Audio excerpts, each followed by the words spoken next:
Kristen, where are the rest of your people? That's a good question. Sam is walking around trying to see if he can wrangle anybody else up. There should be another adult on 3. All right. There we go. We're gonna find Sam, if everybody. you and Keith could sign in, please. Do I sign in? Tiny house. All right. Live, folks.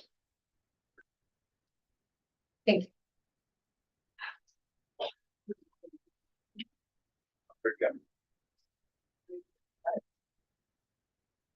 Okay, good evening, everyone, and welcome to the new year to everyone here. I would like to call our meeting to order, please. And would everyone please stand for the Pledge of Allegiance? I pledge allegiance to the flag of the United States of America and to the republic for which it stands, one nation, under God, indivisible, with liberty and justice for all.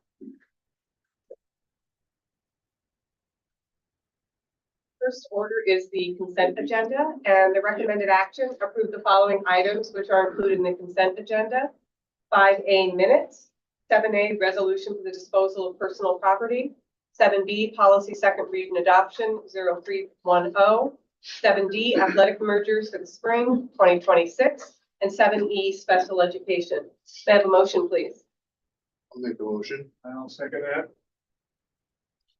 Any discussion on any of that?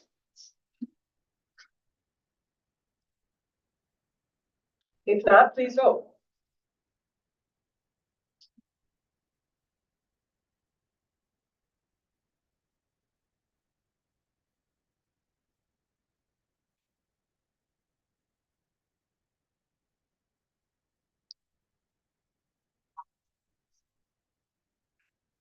Do you want to just raise your hand? Yes. That's so interesting. That's 7 yes. Moving on to our first bit of the cause. Is there anyone this evening in our audience that would like to speak to the board other than our presentations? Anything online, Karen? Yeah. Under information for the public, have nothing this evening. And we are moving on to our first presentation of the evening for the Job and Career Training Program. And Kristen Boslett and her students will present this evening, along with, I believe, Mr. Sam Baker and Mr. Keith Clark. Thank you. Well, I don't think they're all presenting, but hey, All up to you can give them credit if you'd like. That's totally fine. Good evening. Thank you all for having us this evening. I'm Kristen Boslett, as you guys just heard, and I am the STREAM coordinator and English teacher for STREAM. I know you're here to talk about JACT, but we thought we would give you a little bit of an overview of our program so you know how we led to JACT. So JACT is a project-based alternative education program for 9th and 10th graders, and it was established in 2022. I'll have this right. Oops, did I do it wrong? So STREAM stands for Science, Technology, Real-World Application, Engineering, Arts, and Mathematics. So why STREAM? Back in 2022, about 4 years ago, we had a senior that did a project who stated that our students felt disconnected from school, the community, and the natural world. So what were we going to do about it? Also around this time period, the PASS program was not fiscally something in our wheelhouse anymore. So we had to change some things, and the PASS program would be what our 9th and 10th graders would go to if they, sorry, I've read my back to you, if they wanted something like this along the lines of traditional, non-traditional classroom. And then last but not least, we have an alternative education program that we had for middle school that was really successful, but we didn't really have anything in the high school level. So as you can see here, why STREAM? Traditional classroom settings don't typically work for our group of kids. They felt disconnected. They wanted to feel empowered, and small classrooms work. So in the first year, we struggled. We were building it and flying it at the same time, and it was not very successful. So we learned a lot in that first year. And one of the things that we learned was that our afternoons had to have more intention. It had to be more structured. It had to have learning targets. And so you'll see here that our students will follow a morning schedule. And that morning schedule, they will do all their core classes. And then they'll have a lunch and maybe an elective. And then they come see us in the afternoon. They'll come to student program.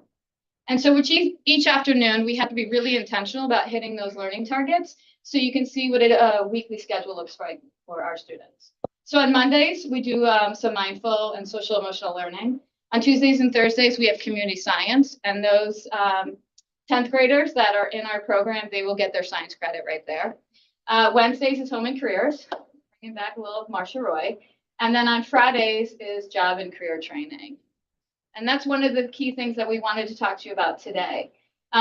We brought this in the second year just because we felt like kids really needed to connect and we wanted to get them ready for the job field.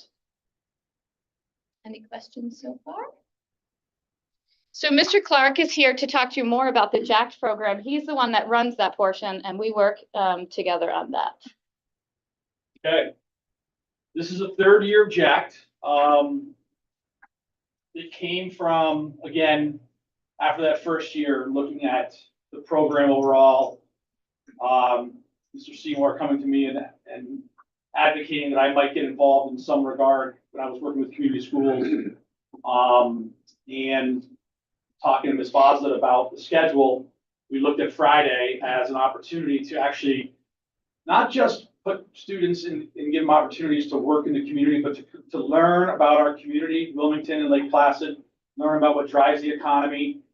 So in addition to actually going and working with the town, with the Olympic Center, which is a major player in JACT, and with a lot of local businesses. They go through 3 placements a year. We also do field trips, so they learn about the different types of drivers of the economy. If it's outdoor recreation, if it's events, whatever it might be, if it's hospitality, the main drivers of a tourist driven economy. So that's kind of the game plan. They work with Jen Holdery and Tricia Preston at the beginning of the year to kind of learn about what it takes to be a good employee, how to present yourself, how to work on a resume.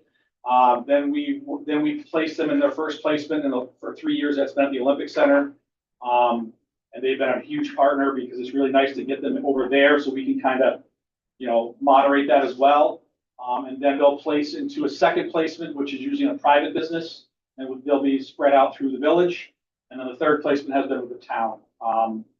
And then, like I said, there's multiple, probably 4 to 7 field trips throughout the year with different businesses, and they learn about those businesses. And those have kind of been changed year to year because we do have students that repeat. This is 9th and 10th grade program. We try to make sure we do different field trips so they see different businesses. So that's kind of JACT. We have a cool logo, really invented by JACT, just J-A-C-T. And here's some photos. And I think the main driver of this are the students. And I think at this point, they're going to talk about their experiences.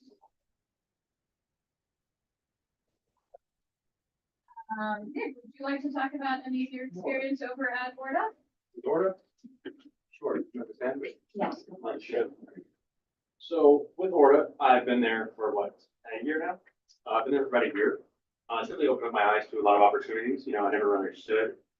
It just goes in depth a lot of really what goes on behind the scenes, what I need to know. It's really opened up my opened up my eyes in the whole aspect of work. We see people work at Orta, we see them walk by, we never really think, what exactly do they do? And it's really opened me up to a whole bunch of opportunities. I worked personally refrigeration, so I controlled the ice. And that was a whole new experience in itself, a whole new room. And honestly, I do it again. It's just one of those things that truly helped me. And that's all I got to say about that.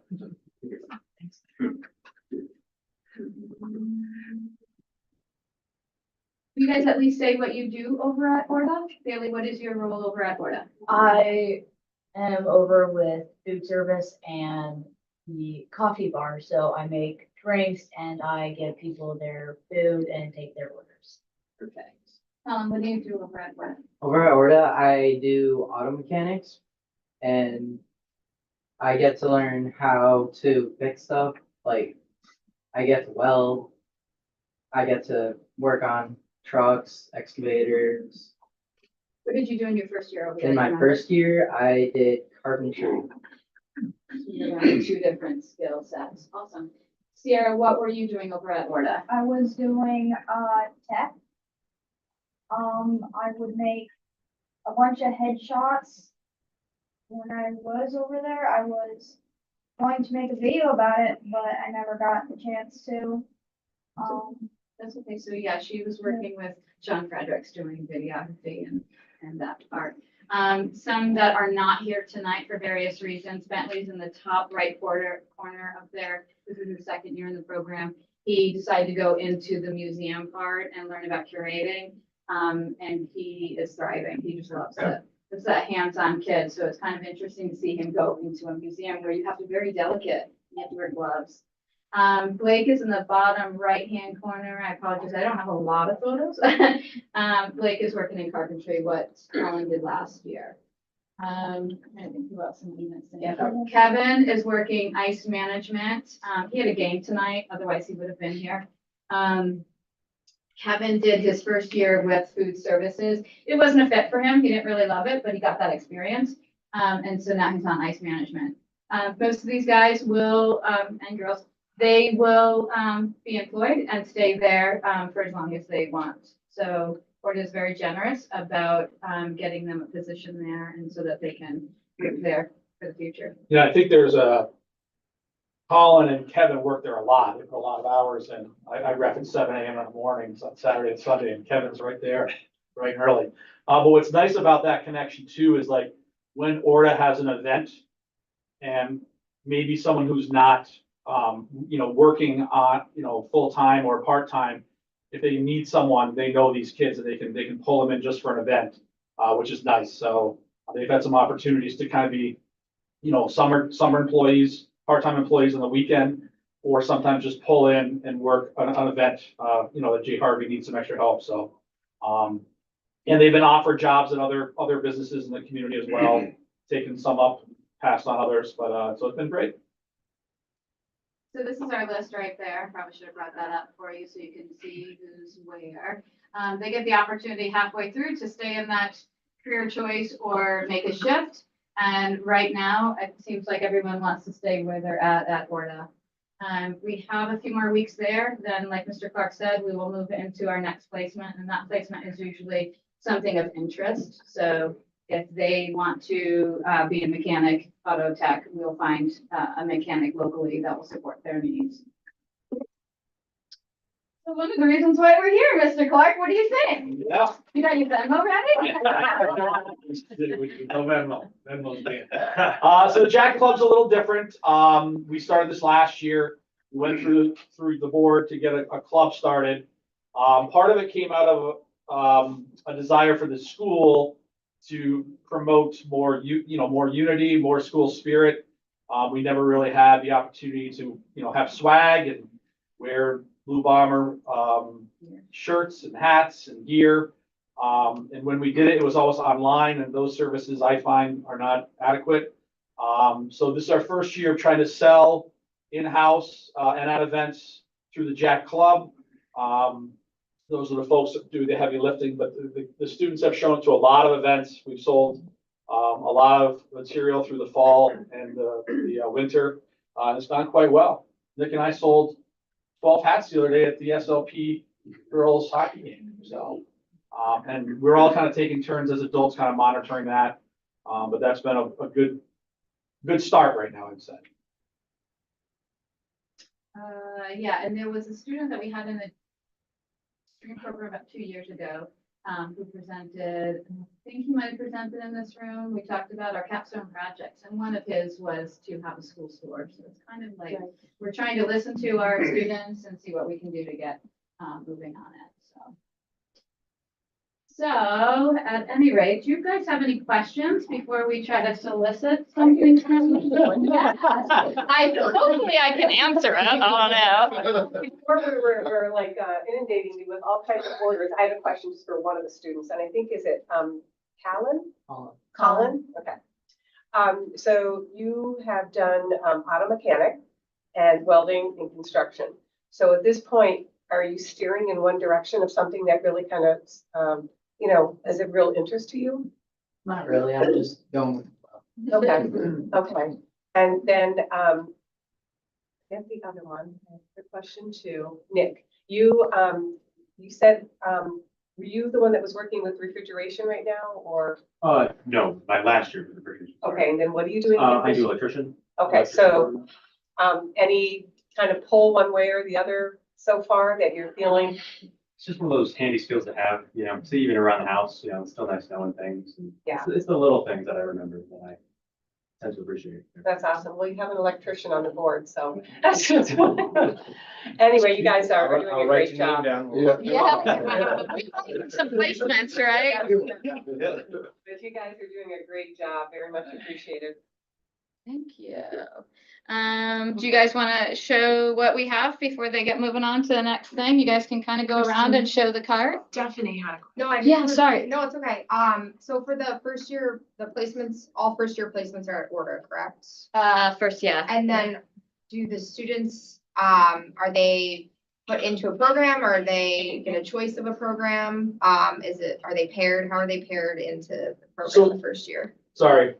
So the first placement of the year, they have 3 placements every year. The first placement's at the Olympic Center, if I misspoke. And then, so what we'll do is we'll tour the Olympic Center with Jay Harvey and or Chad Cassidy.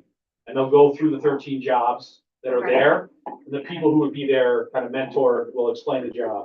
They tour and then they make a list of which ones they want.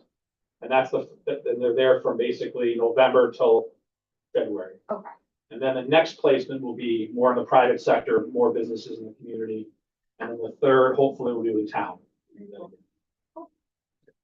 And then I just had one more question. Is that all monetary? Like, are there ways for students in the school to kind of purchase things without having to pay for them, like a ticket system or anything like that? Has that come up? We're not there yet, but that's a great idea. But I think we have talked as adults that if there is somebody that wants something that they don't have money for, we'll figure out a way. Yeah. Because we want everybody to have school spirit. For sure. Awesome. Would you like to just show them real quickly what we have, you guys? Because I'm sure they want to get onto their stuff, so. Yeah, so we have hoodies. We have long sleeve shirts, basketball season. What else? We have some SLP hats. SOP hats. Blue bomber hats. This Are all one, I the think- LP hats sold? This one's basketball. No. No, right here. We have these. The beanie's nice. We have these. So just hit anybody up. We wanted to show this to you just in case you never got to see it. We have some SLP hats for our hockey people. From the spring, fall. I'm rushing myself. Soccer, we have volleyball, and then we have these. You're giving that Vanna White kind of vibe. I'm not doing a very good job of this, guys. Jump in. LP every Nordic minute. is coming Thursday as well. Oh, I so didn't- just so- You can hit up any one of these guys or just email us and we'll get it to you unless you want to do it now. We're ready for you. But these guys have helped from the ground up, getting this organized and getting it going. Nick is actually our president of the Jacked Club, and you don't have to be in stream to be in the Jacked Club. You can be anybody that wants to join us. I'm happy to be conduit for anyone on the board who wants to purchase, if you haven't already been beleaguered over the course of your Solicited, travels. yeah. and- Apparently, Mr. St. Bill. Louis already Yeah, spent he's $70. Yeah. $70, I'd like to see You're you. a super customer right there. I didn't have much of a choice. That's, more stuff is coming. $70. I need another basketball hat. My son took the one that I rented. There we go. I need to buy another one. So. Excellent. More stuff will be coming, and if you have any ideas that you'd like to see us, create, let us know. We'll do it. you leaving the card? We can. Would you like us Yeah. to, so you can check it out? Yeah. Yeah, totally fine. Be nice if you could get some quarter zips. I don't know if you. That's the order guy over there. We got there, yeah. The nice quarter zips I'm like trying you're to- wearing. Guys, can I send you another for a hat? You can pay with cash or check only. Okay. all right. No, keep going. We'll leave these for you too. And Kristen, who did the print that you're holding? This one, Cam Cassidy, so the high school students, of Mrs. Huber's class took some photos, put them in sort of a slide deck, sent them off to Cam Cassidy, who's, 2006? I'm not really sure what year he graduated. And then he put it together, and then our students put it together in the framework, and we have 5 different colored frames. That's very nice. We brought these just because they were more Adirondack and they fit this room a little bit more, Yeah. but you know. Very nice. Yeah, so we're trying to bring in alumni and our current students and create these projects.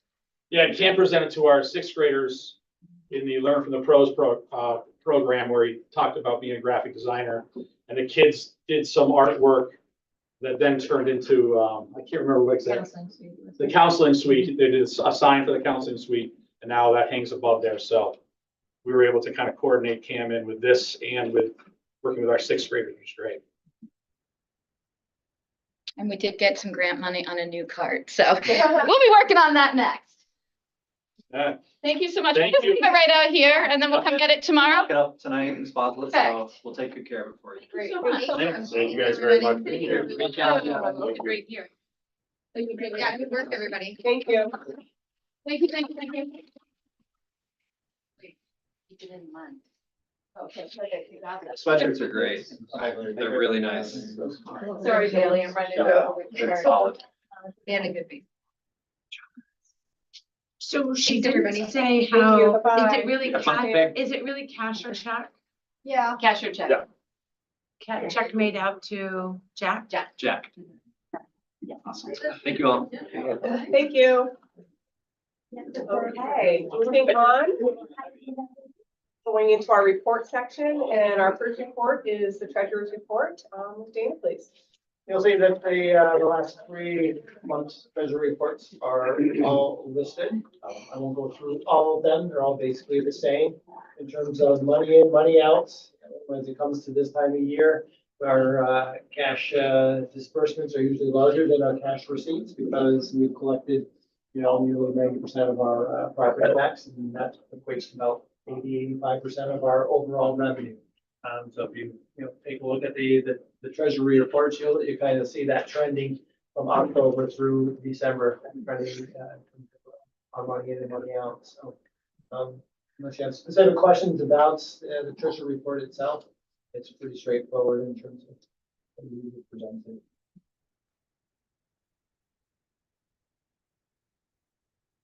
Any questions on it? If not, then again, Dana, with the budget performance report. Yes, this is through January, actually January 9th, Friday of last week. And similar thing, trending in typical fashion, you can see that our expenses are up about 3.6% from last year. At this time, again, that is pretty typical as to what we do year in, year out in terms of our expenses. No major, big difference there. You can see the big negative in terms of equipment, in terms of what was budgeted thus far, what we've expensed versus what was expensed at this time last year. And usually that's just timing as to when we buy the stuff. Obviously, I come down to when you look at the individual categories, it's all about the timing.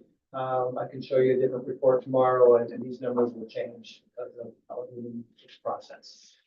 Revenue, same thing. You can see that we've already, we've collected almost $20 million of our revenue so far. And again, that's because the majority of our revenue comes in from the property taxes. So you can see that that there's no difference there. It's a 1% change there. Our charge and services, you can see, is vastly higher than last year at this time, 500%. And that is charges of services is generally terms of like our tuition and things like that, rental, payments and all that. We have, again, that's usually timing, but it's vastly higher than what we budgeted, for this, but that's not unusual. When it comes to items like that, charge of services, use of money, I typically, budget very conservatively, on those because they change from year to year. The use of money, you can see, not as high as where we were last year at this time. And that is where our interest is, but again, that is not unusual and that is expected because, as rates have been, dropped the last couple of months, Feds have dropped the rates. That means our rates, for, where our money sits in the 9-class system has gone down from nearly 5% to a little under 4%. So still trending, better than where it was 5 years ago, but not as good as where it was, say 14 months ago. But that was expected and that's sort of how I budgeted it. Of 400,000, knowing that, we're probably gonna get to that point, by the end of the year. Otherwise, we're trending exactly where we, need to be when it comes to our revenue. Questions on the budget performance? Thanks, Dana. Next is the health and safety for building and grounds report. Yeah, thanks, Colleen. So it was definitely helpful to have a meeting prior to the holiday. We've got a pretty stacked committee in terms of expertise between the board and our facilities heads. Doug brings a lot of audiovisual, electrical, lighting experience. Ryan has an entire career in security and law enforcement, and Chris's expertise with all things electrical.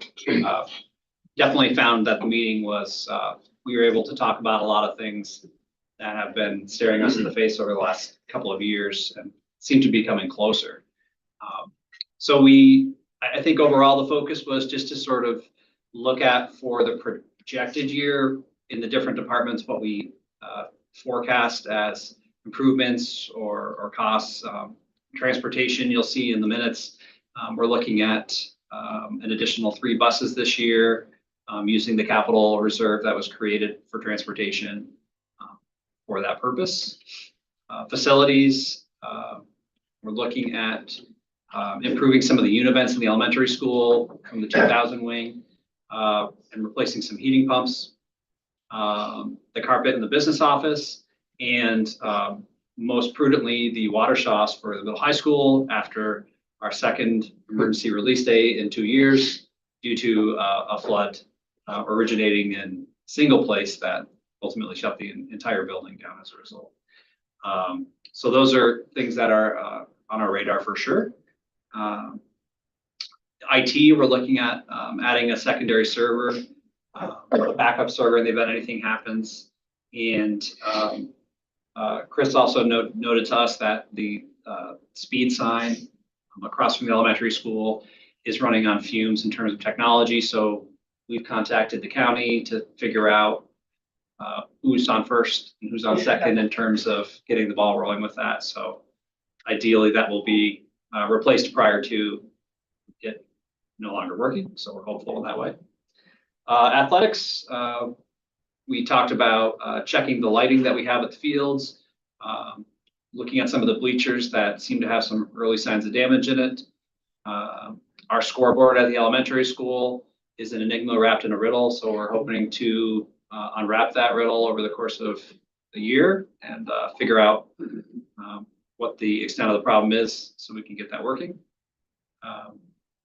And just reviewed some of the aspects of the upcoming agreements that we have with the town and with ORDA for the properties that we share respectively.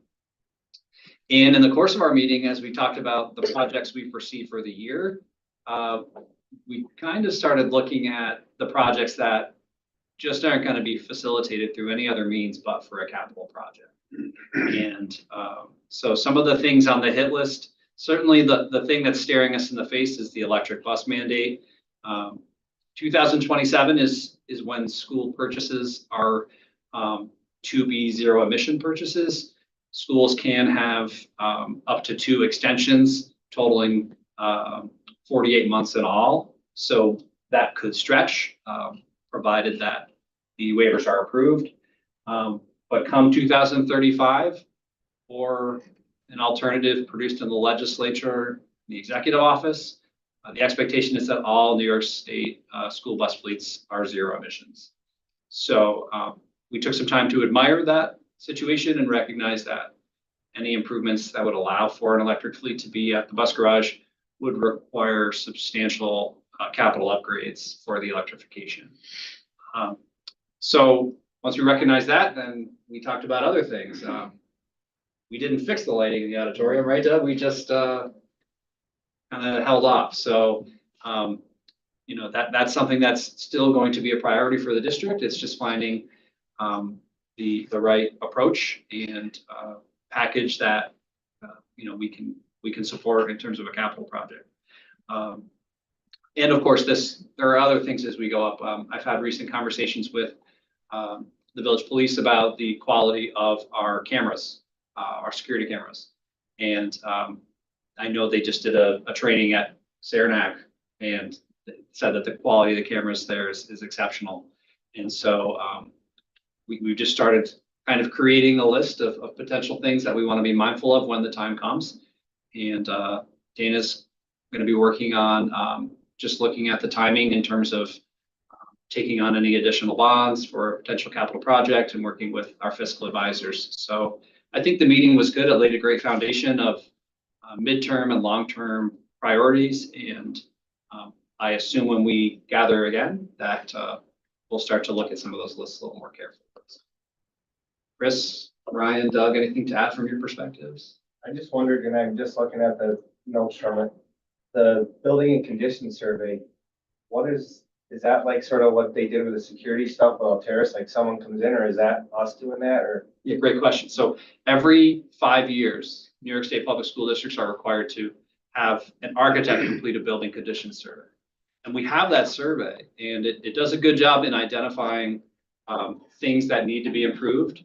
It does also a great job at turning your stomach at the cost for prevailing wage and doing those things. Yep. So our approach, like in the short term, has been to hit those things internally as best we can. Yep. But we do have the BCS, and just for those who've never seen it, or to refresh those who have, I will, after this meeting, share it out so everyone can see what was suggested as improvements for us. So I'll make a note of that. Thanks. Yep. And we're probably, you think it's maybe, are we in year 3 since we've had our BCS, Dana? Does that sound about right? Yeah.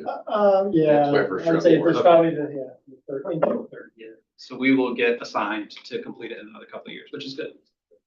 Dana, didn't we do something, prior to Roger retiring with cameras and things like that when we were doing improvements to the windows and everything? Didn't we do something with cameras then? We, over the years, have added cameras and upgraded, yes. But when you look at its technology has vastly improved over the years. I mean, you can go with AI cameras, you make 4K. All that. When we looked at it, as we added, truly, if you wanted to kind of go state of the art, you're looking at $1 million easily for the same system as a starting point. Seriously, yeah. Get the coverage and all of that.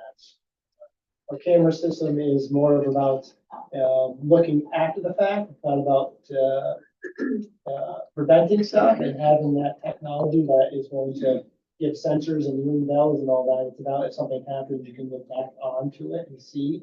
When I first started here, I think we had 10 cameras in total, and now we have probably, I want to say almost 100 cameras inside that. So one, it tells you about the changing nature of education, but two, in a matter of 12 years, where we've gone from 6 cameras on the outside to a little over 100 cameras inside now.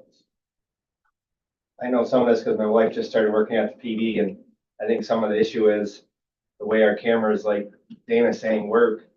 The other schools, they know where the camera is, where the kid is. The camera picks up, moves along with, if there's a kid in the school doing whatever, it moves along with the kid. So the PD, the state police, whatever, know exactly where they are, at what time, and where they're going and where they've been. And I think ours, like Dana said, is just showing there's someone there. Yeah, it was, I mean, our cameras are meant to pick up when something shows Yeah, up. yep. It's not running all the time, Yep. but not all the cameras are. They have, like, basically motion tracking activated. Advanced Yeah. AI Advanced stuff. AI tracking Yep. software now. Yeah. Just a question on the mandate for electric buses. This to me is the elephant in the future room. But what are the thoughts that this is really gonna come to pass? Without, Everywhere I go, they don't think it's really gonna come to pass, but no one's really, yeah, but I mean, are we doing whistling legislation in the to dark? not make it pass. It depends on who's in office. Yeah. I know we can't really plan for Yeah. it because it's so iffy, but the cost of this, particularly for the areas in the North Country, is humongous. And we're certainly, I don't anticipate we're going to get any relief on the state's going to help pay for it. But if this really does come to pass, this is going to have huge implications across all the school systems. And everybody's just going like this and hoping the legislature does something to mitigate that. I wouldn't, I support the concept. I don't disagree with the concept, but that's huge. It is, and I know that I had shared with the facilities committee that met the report, I think it was from NYSERDA, about the impediments to adoption, and it was 100-something page report. But it's done by region, and they highlight what the concerns are by region. And many of the things, in addition to cost, were brought forth. I will also share that with everyone so you can see what was put forth. But yeah, even today was the state of the state, and green initiatives were promoted by the governor. And then the minority spoke directly about the electric bus mandate needing to be repealed due to cost overruns. They So had a it's- whole article too that came out to all of us in WISBA, Mhm. from a parental standpoint with buses breaking down halfway, running out of, whatever. It was a really great article. So I think there's just the day-to-day logistics too, not just the cost, just the practicality of it. Well, we have new local legislation and, who knows what's gonna happen in Albany over the next year, but Yes. We need you 10th graders to look into modular nuclear reactors so that you can take over and fix the issue of not enough power in the state and it'll be all set. And I said it years ago when I got on this board, and I will continue to say, it. The answer is no. I will not be okay with voting yes to put our children in an unsafe space. I'm not gonna put them in a bus at -40 degrees and send them to Wilmington, or send them on a basketball trip, or send them on a hockey trip. So until somebody from the state walks in here and says, you have to do this, and they write us a check. I'm all about green initiatives and I'm all about making the world better, but we're looking at safety, and from a firefighter perspective, they are not. Well, Christopher could probably answer this because there has to be something, the technical part of this where whatever it is that creates the electricity or whatever, there has to be something also that, that causes that's not necessarily green, that's causing that to be. That's the natural gas and coal plant that makes electricity that charges the bus. Yeah, so, Right. so there. we certainly don't have Circle the life right there. legislatures in So there has to Washington, be something. DC are supportive of green initiative. You think it's green, on but the not really. state. The cost alone would make the taxpayers here. So we're just gonna whistle in the dark. It's okay, there's light on somewhere, so. Until they change the timeframe. Yeah. You gotta plan it, you gotta plan it Kick accordingly.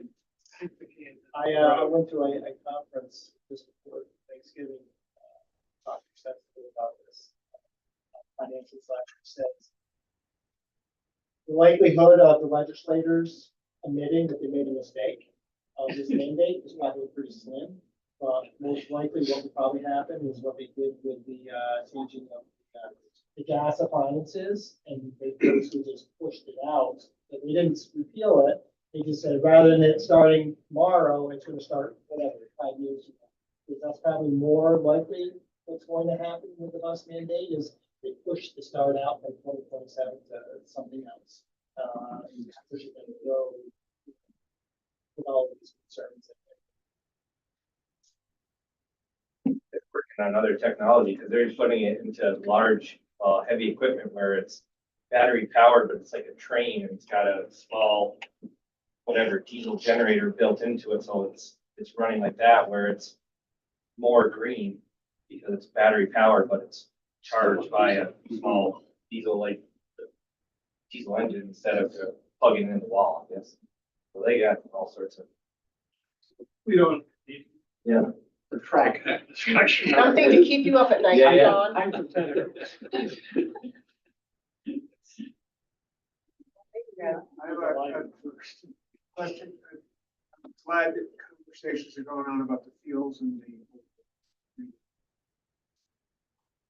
I'd still like to see. You.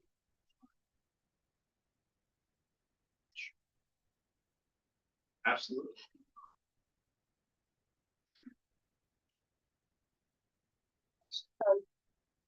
Brown's report?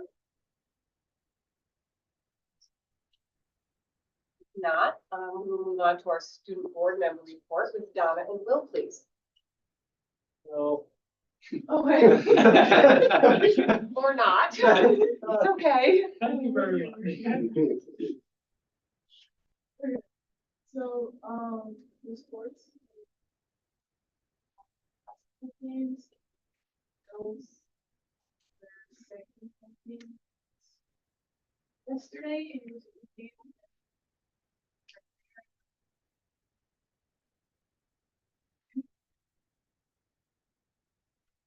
We also have Winter Carnival coming up. They did decide the theme, which is Inside Out. So, yeah, we're pretty excited about that. We're gonna have, we don't know exactly, which grade is gonna be which, but that'll be figured out soon. I'm pretty sure the dates of Winter Carnival are 26th of February and 27th of February, so the Thursday and Friday.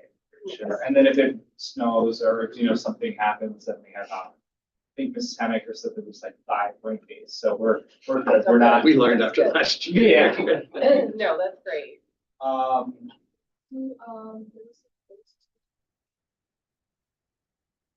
Yeah, so today we had it was just like an overview of what goes on at BOCES, and they're also taking us out to see the facility on the 29th of January. It's just to give like a little bit of insight so that for those children who want to go to BOCES, they know what it's like, and it's not just like, here you go, just pushing you out there, listen, not everyone may want to go to BOCES, or maybe some people after this field trip would want to go to BOCES. So, yeah.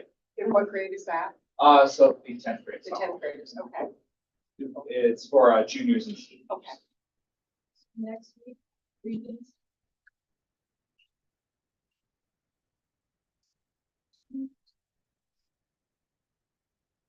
And then the quarter ends next week on the 23rd.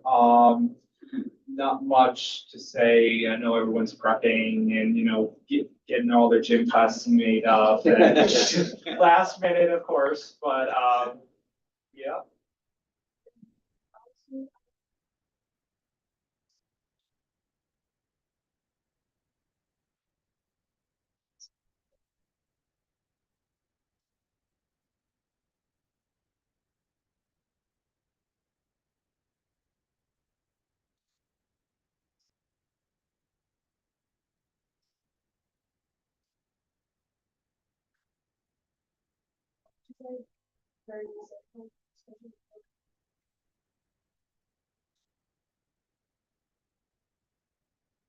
Yeah.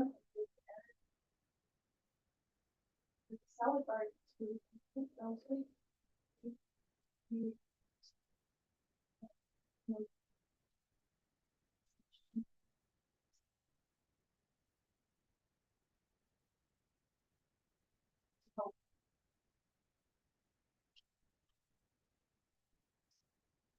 The food pyramid is now changing.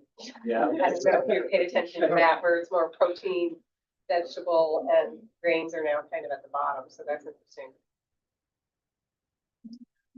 That's really all. I know it's been a little, we haven't had as much school since we had winter break and, but any new information, that was pretty much it.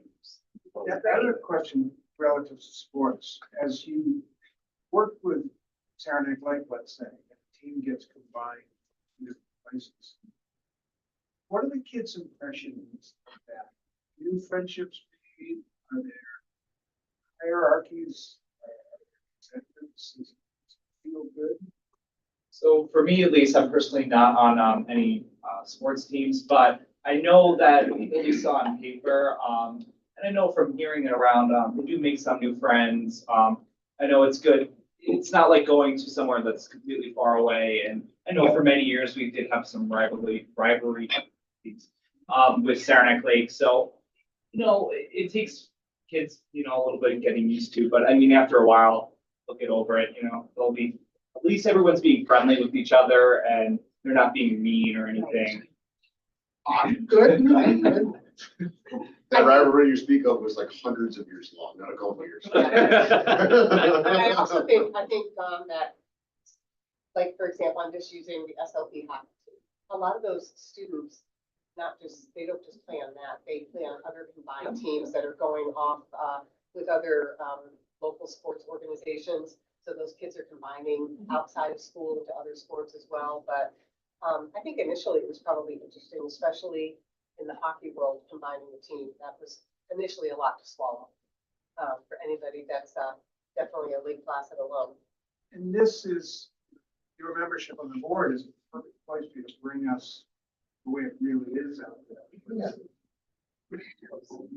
You're the experts. Yeah, I'm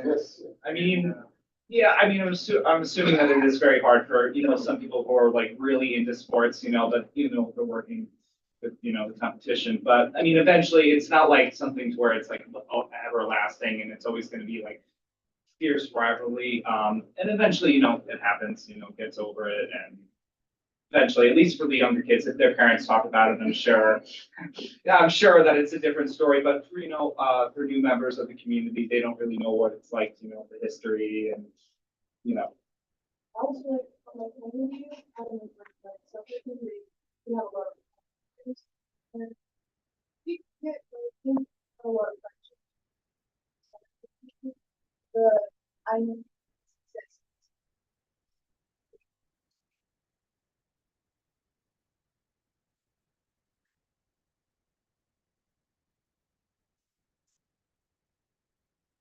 yeah, we played.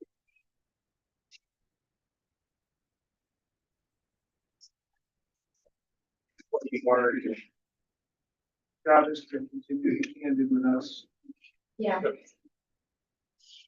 Yeah, and Donna, I'm curious about your thoughts about lunches and any improvements we can make so that you guys have the energy you need to be successful in the games. So after the meeting, I'll connect with you and see if we can get some ideas. That's great. Moving on to our next report, Mr. Seymour and the superintendent report, please. Awesome. So just a little bit of information that happened prior to break and some things coming up. We had our middle high school concerts and our shows prior to break. They were excellent. Our staff were just outstanding. Our students did a wonderful job. Mr. Robinson and Miss Huber had the art on display in the foyer for both bands of grades. And Ms. Kakuka, Mr. Prosper really did a great job with the kids in terms of band and chorus. One of the traditions that we started a few years ago is to invite alumni back to sing the last song at the concert, at the high school concert. And we had probably like 15 or 20 alums come from the audience to sing, and it was great. And I sat in relative proximity to Mr. St. Louis during the concert. He had to restrain me from my applause at different times when the chorus sang because it was just outstanding. The concert was one of the best I've ever heard, period. So I was so proud of what our kids put forth. It was really beautiful. We're doing the right things artistically for our kids, and they're exceptionally talented. So I applaud all the students for those concerts and the work that they've done. And we get to see some of the growth that happens over time in just next week, because our 3rd through 5th grade students will have their music concert. It'll be up here at 6 o'clock on the 21st, and Mr. Blevins will be here to take the show with our kids, and I'm excited to see what they do. Last year, Mr. Blevins brought a really cool vibe to the concert. Usually when you're at a concert, especially elementary, like it's rigid and you like stand still, and like Mr. Blevins has like instruments out, and like if kids are like feeling the jam, they can just like go with Zydeco, and it was super fun. So there's a love of music. Our numbers in music are increasing. I mean, like, I have a trumpet in my house from a relative. My son's in 2nd grade. Band isn't even eligible for him at this point. And like, he asked me to bring in the trumpet so he could play it with Mr. Blevins. And I mean, he doesn't know how to play the trumpet well, but he's making noises. So once again, I just think artistically, boy, I'm really proud of our staff and our students, and we're doing great things. And there's going to be some cool connections too this summer. Symphonetta is going to be here practicing all summer, and simultaneously Camp Placid has requested the use of the grounds once again. And so I know that both those groups are keen to spend some time, working with each other. So things are happening in the community, which are great. Over Christmas break, we had our community schools programs. I think some of the really popular ones with kids, check my understanding though, guys, if this is not popular at all, you got to tell me, all right? But I think the tickets to sign up to like go to the Palace Theater and Emma's, like, people like those, right? Yeah. Awesome. So we had over 100 students take advantage of those tickets to the Penalty Box Arcade, Emma's, the Palace Theater, and the Wild Center's Wild Lights exhibit. So love that we've continued that tradition. We had an open gym, a series of classes with Miss Patinella. We had art classes provided by Aggie Pelletieri. So we tried to insert some real-time classes in addition to just like the free entry tickets for kids over the break. And Mr. Gotham thought that, considering how busy Christmas time is, that those were well attended. So that was a cool new addition, I thought, for our kids. We have some projects coming up in community schools that I'm really excited about. We're working on organizing a series of swim lessons for students pre-K through 2, just basic skills. We are working on building a partnership to provide dental cleaning and sealing for our kids. This is something that we used to participate in the dental sealant program when Dr. Balestrini was operating, and just through the transition in the dental services in the area, we lost that connection. So we're reaching out to Hudson Headwaters to see if we can bring back some services for our kids. And we have more community classes that are going to be coming down the pike. And many of these classes are student and parent guardian. So this is we kind of worked our way into providing this for community members, but now it'll be an opportunity for families to do things together. So I'm excited for that, which is great. There's a little bit of information there on Winter Carnival. Just a note, Snowball Hop is back.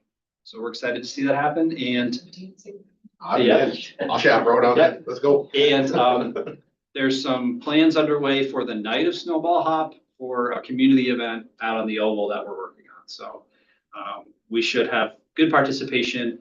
We just hope that there's good snow. So lots of good things happening. I just made a note in here in my report as well, just some, I just wanted to say publicly that the closing of the Cascade Acre sale with the assistance of the village and the town and even New York State to ensure that students and staff that reside in Cascade Acres can feel comfortable in staying in that community. That was a really monumental thing for our community. And so I applaud all involved and want to thank Brandon Montag in particular for stepping in to provide that stability for our community. And we also had the sale of the parcel where the youth center is located. So everyone, I'm sure, recalls that New York State puts a time limit on leases of school property. And with that lease lapsing, that was the only avenue we had to ensure the youth center could continue. So really pleased that that sale was closed and that they're able to continue to operate and provide that service for our kids. We are entering the future planning phase of the school year. So those who may not be familiar, this is when the building principal, administrative team, myself, we sit down with representatives from each department, K through 12, and we have a series of questions that we ask. They meet as a team first, and then they have a representative share with us how things are going, what they need to be supported with, any professional development they'd like to see, the direction they hope the district goes in a particular area. It's very helpful. It's 4 days of full long meetings, so I'm super punchy by the end of it. But ultimately, it's really helpful information. So we're starting that process tomorrow, and it will conclude at the end of next week. And another thing that we have the staff do during this process is we log for different grade levels the enrichment opportunities that we provide, just to make sure that like particular grade level isn't missing too much instructional time due to excess enrichment, or there's not enough in a particular grade level area. We can look at the K-12 span and say, you know, in the passport that we provide for students, we provide this experience for career and college and civics and social and cultural enrichment. So that's a component of this process too. So at the end of the process, I draft a action plan and summary for everyone who submits and shares their department's feedback. And then I share it back to them with like the action steps of, we heard you, and these are the things we intend to do in response to that. So I think it's a good part of the planning phase, both in terms of the budget as we get close to budget season, but also people are already thinking about next year. So that is a process that starts tomorrow. And just a quick note here as well, New York State recently passed a law called Desch's Law in honor of a student who had passed away for cardiac issues, and there wasn't a robust plan to deal with cardiac issues in the facility where she did pass away. And so now it is mandated that all students and staff learn about cardiac distress, how to recognize it, and how to locate an AED device. So we have already provided that training to our staff, and this coming week, we will be showing some videos to K through 12, 2 different videos, so that students know how to get help, how to recognize someone who may be having difficulty, and know where to go in those instances. So that's kind of it, you know, in terms of the report in the last 2 weeks. Any other thoughts from anyone? Are snow sculptures still involved in the carnival? So snow sculptures, we've had a little bit of dialogue about snow sculptures. They are a hot topic. And a couple of years ago, students started doing murals as a way to, and then the murals get kept. And then they, over time, they, you know, are used to decorate. So we put a lot of agency in our student council, and feedback in the planning process thus far for this year is that there's not a lot of love among student council about the snow sculptures process. And once again, I don't want to speak out of camp here. I don't know to what extent this is possible. So we have floated the idea of contacting alumni to see about alumni participation. And so we're working with the Alumni Association to see if there's interest in that. We can maintain some of these traditions, but also give the students agency and different aspects of Is there a reason carnival. why there doesn't seem to be much interest? I'm not entirely sure. I don't know. I know it was difficult last year for people to sign up to carve the ice. I mean, maybe, you know, people, I can't remember last year. Did you have to come in after school to do it? I think so. That might be why. Because of the condensed timeline with the closing You know, of it's kind of school. weird though, because back in the day, I mean, That was a statement of pride I right mean, there. we were out of classes. You went out of class to go out and do this as a group. I feel like in the last, I know since my sister's, you know, was in Yeah. school, I feel like Winter Carnival's gotten like a little bit smaller and Yeah. smaller, and yeah, I think it's personally really nice that we still do this, and it's history, and you know, it also, we get out of school, so I feel like that helps too, but, I just feel like people have less pride in it because they don't know the history of it, and then I just also feel like if people were to, you know, get taken out of classes, which I know that's more difficult, but if they were taken out of class to do it, they would be more than likely to do it, I think. But if they have to come back after school, I think it's difficult because sports and, you know, if they live in Wilmington, it's kind of hard to get here and. Kind of defeating the whole purpose if they've got to stay after to do this. So I think we probably need to work on something time to you get want them out out of of class. And bring in some of the alumni. I mean, there's going to be people out there that will come in and remember what it was like. They were the showcase on the hill and they were giant. Yeah. And they were up for a long time and they were pretty sizable. So I'm not sure what happened with that, but we'll have to be pushing that again, Ryan. Yeah, I'm all about it. Anyway, well, that's good to know. Okay, moving on to information for the board. Under public content, we do have a letter from the first grade team, Stacy Martin, Nora Matthews, and Mandy Myhill. They were hoping to have presented, I believe, in November, and then I think maybe a member or two were ill, but they were going to come with some of the first graders to present to us, and they were unable to. But in lieu of that, they have written a letter to us for all of you to read at your leisure. And the first graders have sent a variety of thank you notes to us that I believe have been passed around the table, which was very generous of them. And so I personally would like to thank the team and all of the students that participated in this. And at some point, if they'd like to come, we welcome them. There's also several things under the executive content for you to read over at your leisure. Moving on to minutes, that was under consent. Moving into personnel. Excuse me. Could I backtrack a little bit to the information board? Is that permitted just for personal comment?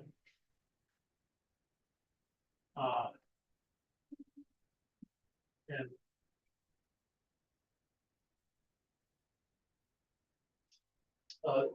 this has to do with the Ship and Youth Center.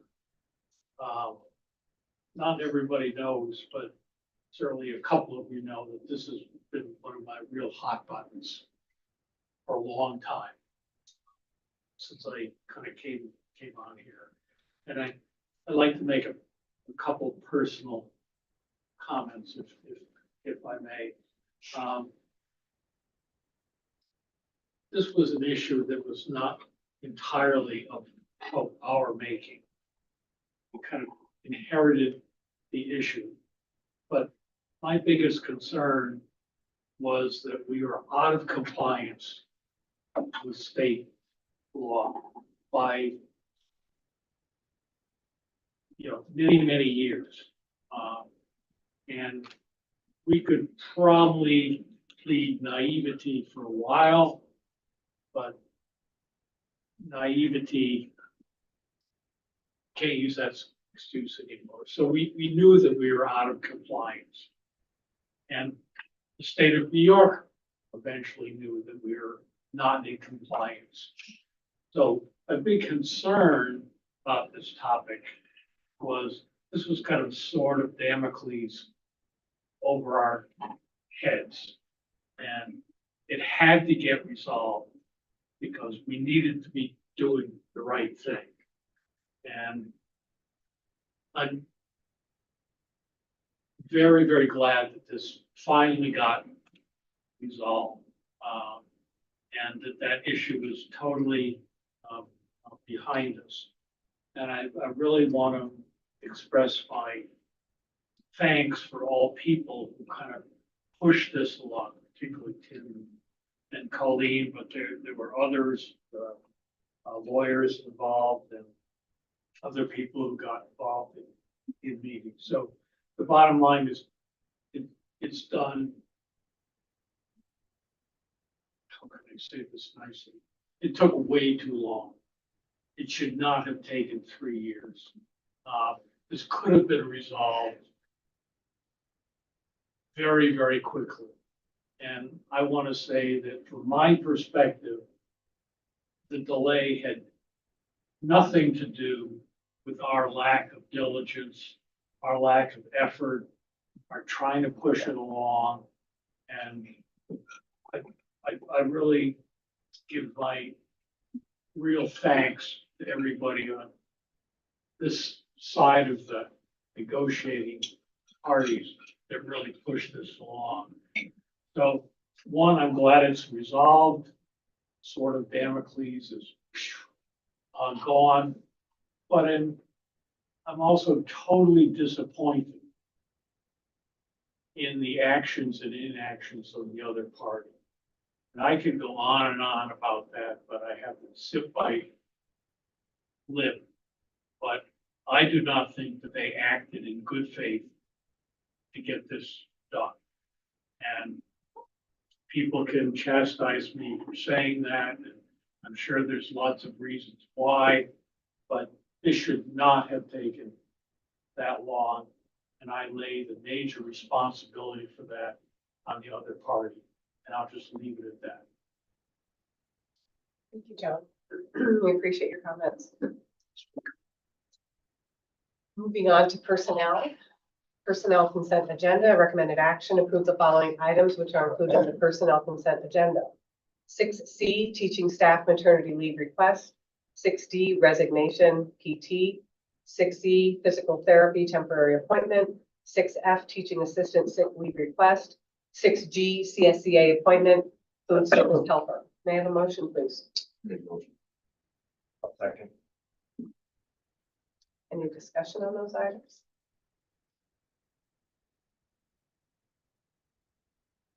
If not, please vote.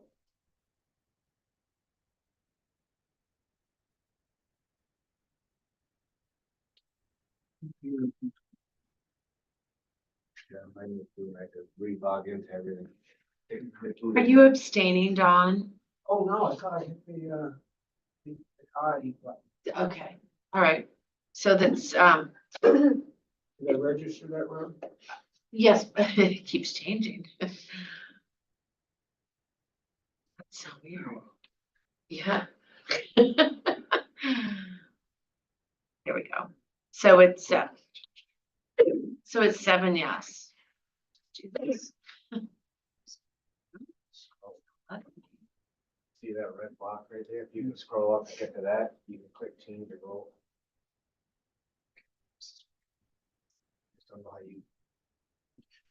We're all set on that? Do you have your count there? Or no? So it's 7 yes, but like every time if you watch the thing back there, when I change it, it keeps going back to what Dawn put in.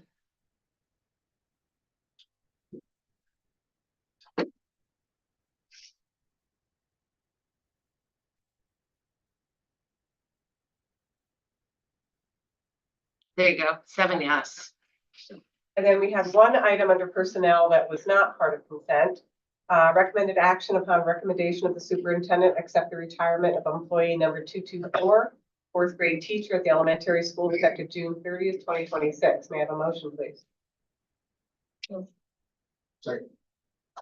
Who's second, Ryan? Discussion. Obviously, we're going to miss Allison. She's been just an icon in our district for 28 years. It's like, yeah, I think some of you in here, probably your teacher. She will be greatly missed. I'm sure Tim's got some comments.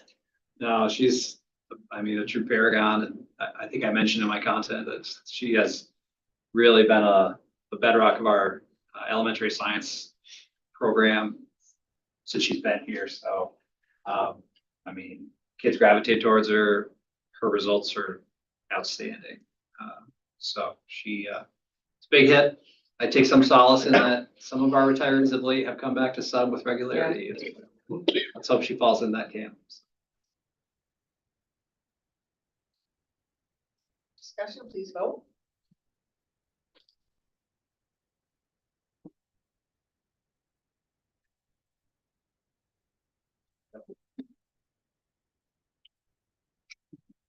It worked out, yeah, it worked out. 7 yes.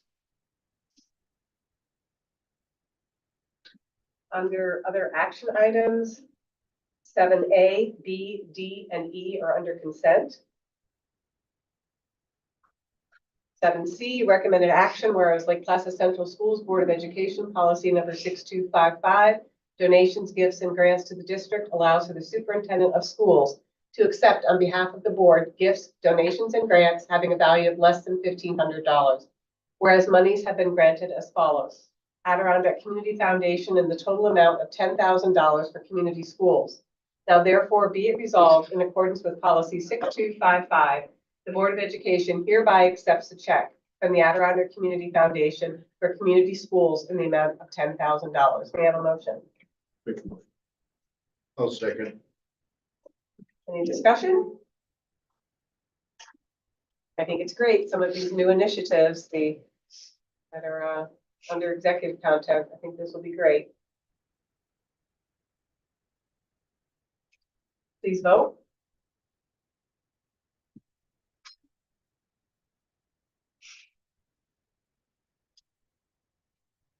Seven yes. Into linking goals. Does anybody have any of our linking goals with agenda items that they'd like to share? The Jack presentation for community outreach and involvement. Also.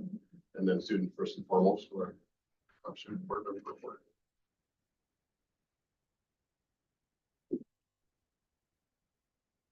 Community outreach and involvement, and we said that some of the future plans with community schools.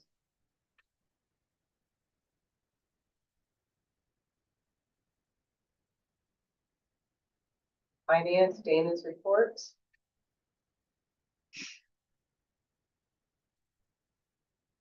Student board members, do you have anything? Okay, thank you. Anything else, feel free to let Karen know later. Moving on to our second good of the cause. No one is in attendance. Anything online, Karen? Yeah. We'll move into our adjournment phase. The next meeting date and location will be February 3rd at 5 p.m. Any old agenda topics? New agenda?